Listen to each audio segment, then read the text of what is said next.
Hey everyone, welcome to Two Car Pros. My name is Ryan and today I'm really excited because we're continuing our how to build a small block Chevy with part 4, piston installation. Now I'm trying to make this guide as simple as possible so I can help as many people as possible. I'm going to show you every single nut and bolt you need to build a small block Chevy from scratch. If you're joining us now, this is part 4 in our series. We have 3 other parts that basically will take a junkyard block all the way up to a fully functioning hot rodded engine. So if you've missed those parts, the link to the whole playlist is located down below in the description. Before we go any further, we have to give some props to our amazing sponsor, Summit Racing. Summit Racing has helped us build 5 engines now. It is amazing. Their support is incredible. They have incredible selection, incredible customer support, and amazing returns if you don't get something quite right. So make sure you buy all your speed parts from summitracing.com. So in today's video, we're going to be putting piston rings on pistons and pistons in the engine. Before we go any further, I'm going to go ahead and mention this at the top of the video. We are building a 383 stroker engine. So if you're building a 350, it's basically the same thing, just using a different crankshaft. And you need to kind of account for what your compression ratio is going to be. If you choose to just do a 350, it's totally fine. Everything will work just the same, but you might want a little bit more compression on your piston. I think it'd be perfectly fine with these pistons, even in a 350. That's my personal opinion. Yours might be different. Let me know down below in the comments. So let's get right into it. So before we do the exciting part about putting our pistons in our engine, we have to talk about our piston rings. Here are mine. They are made by Total Seal under the Summit branding, like I showed earlier, and the link is located down below in the description. Now you have to get the piston rings to the opening of your bore. Mine happens to be 4 inches plus 30 thousandths. So that's what these are, and what I've linked down below. Yours might be different. You need to pay attention to that. These are gas ported, so they should make even more power than normal piston rings. I'm interested to kind of see how that would work. I have no idea, I've never used those before, but these look amazing. When you're dealing with piston rings, you can't mix them up. Like you can't put the top ones with the bottom ones. So whenever you're working with piston rings, I always find it helpful to just open one bag at a time. And if you had your rotating assembly balanced, they've already opened them. See, these already has a hole and they just kind of stapled it back together. That's not too surprising. And this little warning is just to tell you which orientation the top ring goes, which is these gas lines pointing straight up. Most of the time they'll have a little mark that says either top or a little dot. So that's how you can tell that that faces up, especially with these ones. Now they have to be opened up because when you put them inside of the engine, they're going to come together like this. And as the piston heats up and grows, it's going to pinch like this. So the ring is going to want to pinch. You have to grind that surface off if you put it inside of your engine and there isn't enough clearance. And I'll link down below in the description exactly how to do that because it varies how much grinding you have to do.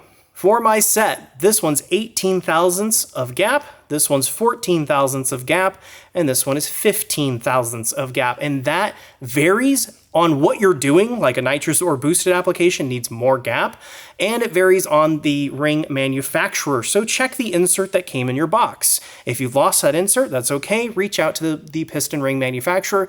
9 times out of 10 on Summit Racing's site, it'll be at the bottom under instructions, and that insert will be there digitally for you. So I'm gonna get these all ground up and put on our pistons, then we can put our pistons in our engine.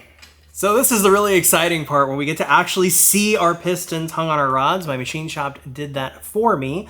You can do that yourself if you really like, but I always find it's a little bit easier to have the machine shop do it, especially if you're a new builder. I just did it for convenience sake. So when you get them back from the machine shop, just take a look at them. I've already cleaned them very thoroughly with some carburetor spray and a microfiber towel and some compressed air. So make sure they're nice and clean before you start working with them. But the thing I want to address, especially on these connecting rods, is this chamfered edge. Right here, there's a big chamfered edge and a small side chamfered edge. So the big side goes on the even side of the engine. You'll notice that the valve reliefs are pointing up. So you need 4 of these and 4 on the other way. So the odd piston are going to have the big chamfer side pointed towards the front, and the evens are going to have the big chamfer side pointed to the back. So make sure you have 4 of each when either you're done hanging your pistons or have had them hung for you. So what I've done is put one of our connecting rods in my vise. Now they make special vices that hold on to the connecting rod. I don't have one, so I'm just using a nice thick microfiber towel so it firmly holds this, but doesn't make it so it is crushing anything, and hopefully we'll be able to break these loose. Now on mine, it is an 11mm 12-point fastener, so I would grab a breaker bar and that socket and just break it loose. And you want to go evenly too. And yes, they're going to be on very tight. There we go, starting to give way for me. Oh yeah, I think it is finger loose now. We can just do that, and we should be able to wiggle the cap a little bit. And there we go. It can just come off just like that, nice and easy. So now our cap was nice and loose, we can just remove our fasteners completely. Sometimes they're just nuts. Ours happen to be bolts, and it already has fastener lubrication on it from the machine shop. Just gonna keep that on, and then just wiggle our cap off. Now, you'll notice on my cap, it actually has a number right here, and there's one here on this side you can't quite see, but in case you ever get lost, the lock will always go to its adjoining lock just right there. So that's an easy way to kind of keep track of which way the cap goes on, because you can't mix it up. So now let's put our rings on. You can see I've labeled everything. Top means the very top ring. Oil is an oil control ring. Oil is the other oil control ring. And this one here is bottom. So basically the two metal rings, for lack of a better term, the beefier rings are going to oppose each other, and then the oil rings need opening to be like this. I'll show you exactly how we do that. So the very first ring you're going to pick up is this one. It kind of looks like a crinkly ring. Now, when you put this in, sometimes it likes to overlap each other like this, and it'll be kind of difficult to tell, so make sure you get a nice side profile look of that. And that just goes down in the biggest groove on the bottom, and its opening doesn't matter very much. And you can see right there, it's not sitting in its home happy, so I'm going to have to negotiate it a little bit. There we go, that's better. And it's going to fit not perfectly, because you got to remember, it's going to squeeze into the bore like this, and then it'll be lined up. As far as the opening for the crinkling ring goes, it doesn't really matter at all. What does matter is the other ones. So what we're going to do is grab our very first oil control ring. Now this one, what you're going to do is slip it underneath the crinkling ring. So what we're going to do is take our gap of our oil control ring and put it underneath our crinkly ring. And yes, you have to do the bottom one first. And then just kind of feed it in all the way around our piston, making sure it doesn't overlap anywhere. And you can double check all of that. That looks really nice. And we can line up our gap right here to right here. And that's how that one's done. The second oil control ring is exactly the same, except the gap is over here. And then we can just follow it around just like we did the bottom one. This one's like really, really easy. You can just use your fingers. You just want to make sure that they're clocked how they should be, and mine are a little off, so I'm going to fix it real quick. There we go. Perfect. So the gap for the bottom one is right here, and the gap for the top one is just right there. That is excellent. So now we can worry about our bottom ring, or sometimes it's called the second ring because it goes right here on the second slot in the piston.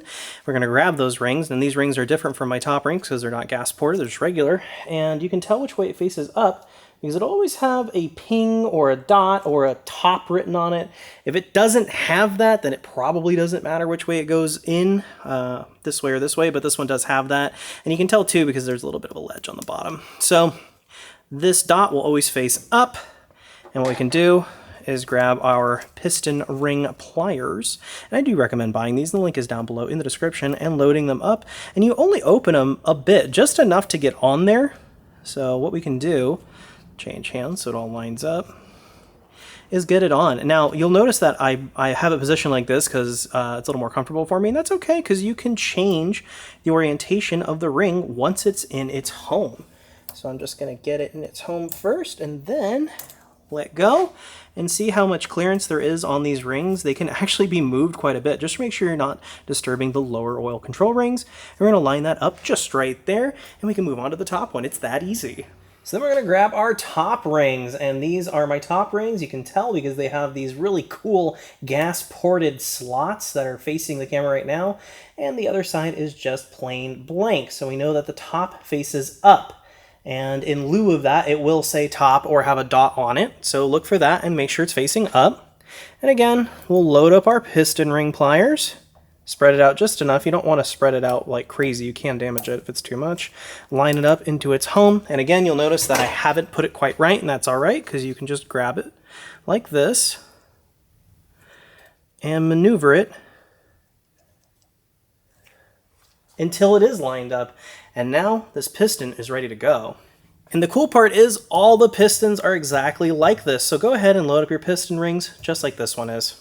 Before we just go slamming pistons in the engine willy-nilly, we need to pay attention to where the crankshaft is. Always be mindful of where the crankshaft is because you don't want to just hammer pistons and subsequently the rod right onto it. You could damage or ruin the rod and or crankshaft, and we don't want that. So what we're going to do is rotate our crankshaft over and down in such a way that it is at its furthest point of travel, something like that. You can use the bore as a little bit of like an aiming scope because that's where your piston is eventually going to end up. And of course you can move it while you are working as well. As long as you don't put the rod on and then try to move it without tightening it down, it's fine, but just want it out of the way so we can get the rod down there and put the bearing in. So next what we're going to do is put a little bit of oil in my hand here and make sure it's nice and clean. Clean oil, clean hand, and we're just going to coat the cylinder with a good amount of engine oil. This is going to ensure that our engine is off to a good start if everything is nice and lubricated, just like that is. And this is actually the part that I get really excited about, but also really nervous because normally I have a piston ring compressor. I have to use my hand, and my hand kind of gets tired doing it. But Summit Racing has decided to help us out with this amazing tool. And you can see it is sized for 4 inches plus 30 thousandths, and you just line it up on the piston bore just like that. Wow, it looks really nice. And what this is going to do is basically hold the piston in, and it's tapered in, and it's going to force those rings into their home so you can get the piston into its home. But before we do that, we're going to give it the same treatment we did our cylinder bore itself. We're going to line the inside of it with engine oil so it is nice and sauced up. Remember what I always say, it's impossible to over lubricate. So now I've lubricated the piston, the wrist pin, all of the rings, and the side skirts. So it is ready to drop in. But make sure you point the valve reliefs up because that's where they are. I have a helper looking out for down below so I don't just blap the rod onto the crankshaft. We're going to drop that into place like that. That looks pretty good from here. So it kind of helps to squeeze the ring a little bit as it's falling down to its home. You don't want to just hammer on it before it gets past this stage.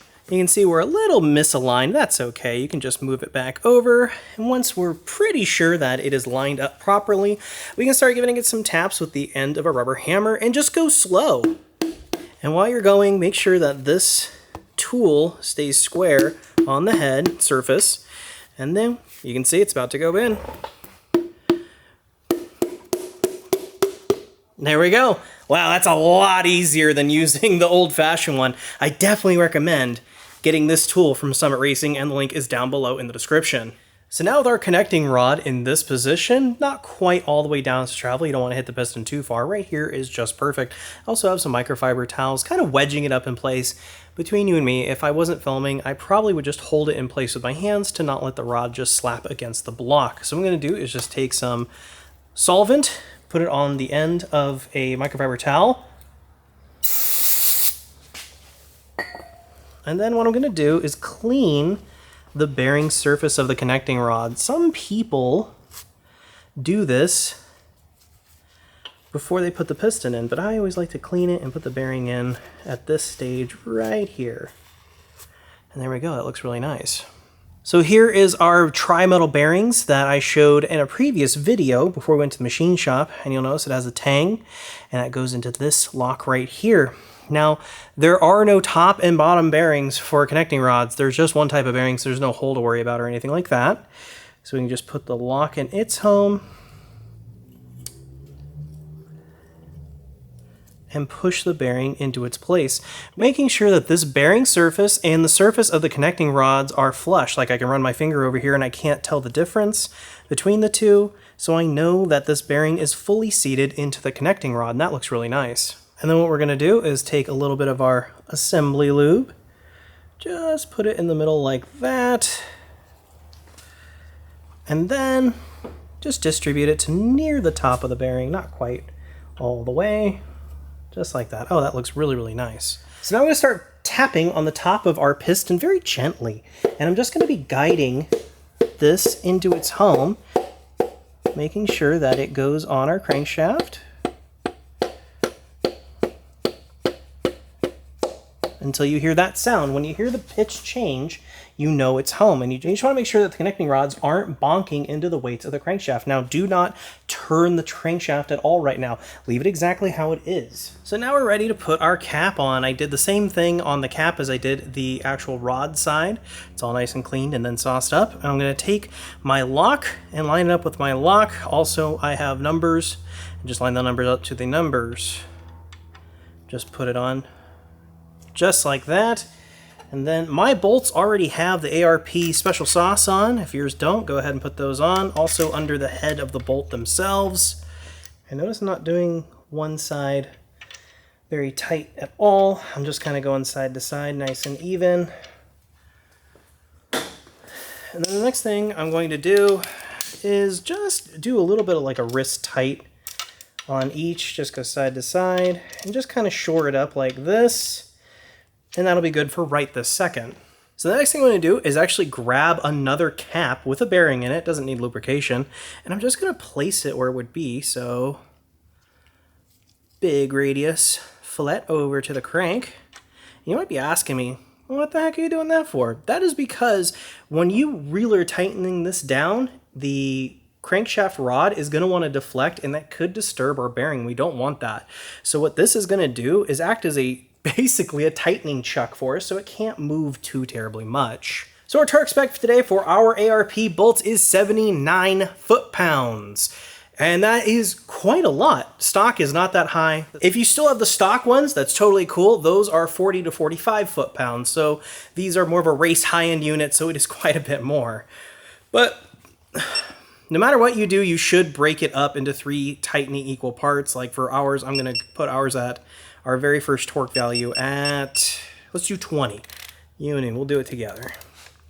And notice my torque wrench has not gone off yet because I am breaking this up into equal parts as much as I can. There we go, there's 20. My next stage, I'm gonna go up to 40. There we go, on the money.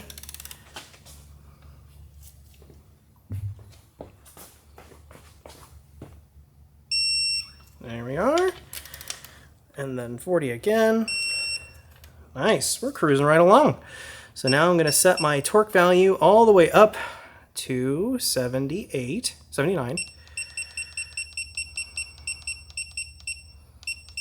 Oh, that's too far. There we go, 79. And I'm just gonna go ahead and pull it up. There's 79 on one. And the other. So this connecting rod is officially installed, and we have one piston in our engine. Don't forget to remove your tightening chuck, and that was really helpful, and we're going to be using this to put our second one in. So now this is a really exciting part. You now have permission to turn your engine over and make sure that it is stroker clearanced, because like ours is. And check that out. Oh yeah, that is awesome. And you can basically feel it if it's too big or the tolerances are too much, because you'll hear it kind of go, but this is perfectly fine. That's why I didn't plastic gauge it. I had them plastic gauge it for me. If you feel inclined to do it, you're more than welcome to, but for my money, this is perfectly good. Look at that. Oh, it's so good. It's not too tight. It's not too loose. It is just right. And check this out. Our piston is installed. Number 1 is in. Now, the really cool part is all the other pistons are exactly the same. The only difference is the valve relief will be mirrored on the other side. Just know that the valve relief always points up, and you'll be just fine. So go ahead and do that for your other 7 pistons, because this one's all done. So here's my absolute favorite part of engine building. All of my pistons and rods are installed. I have a bolt on the front of the engine, just the harmonic damper securing bolt. And look, I can rotate it over, and it rotates with a little bit of force, but not like a ton. Look at that. That's so cool. That is really nice. And if you're wondering about these black marks on our ends of our rods, all that is Sharpie, because every time I get done tightening one of these, I just mark it. Because if you get interrupted while you're tightening these, it is no fun. Like let's say you tighten 1 to 1 stage, but don't get quite to 3, and you can't really tell because it's already together. Just get in the habit of whenever you final tighten something, just mark it with a black Sharpie. It'll save you a ton of headache, I promise. So I've rotated the engine over to show you one of the bolt heads on our rods coming close to the webbing of the block. Now this only matters if you have a 383 stroker kit like we do. See how the clearance is nice and clearanced out? As you can see, there's plenty of space between the head of the bolt for our connecting rod and the webbing of the block. Now if it's really close, like textbook paper slipper close, I would go ahead and get it clearanced again, as this crankshaft can oscillate slightly, and if those come into contact, your engine will explode and it's no good. So just keep an eye out for that if you have a 383. And then kind of a fun shot at the very end. I'm just going to show you what the pistons look like going up and down. Both sides of your engine should look like this. Man, that looks like $1,000,000. Oh, it's so good. And if you feel any kind of weirdness, like if you feel any binding and it's not just spinning over, you know, with relative ease, then something's wrong and it needs to come back apart. But I can tell you right now, this is perfect, right on the money. And then our final step of the day is an optional one, but I do recommend it for luck, is I like to sign my piston on number 1 every time I build one. Helps to spell pros correctly. And there you go, that's it for the day.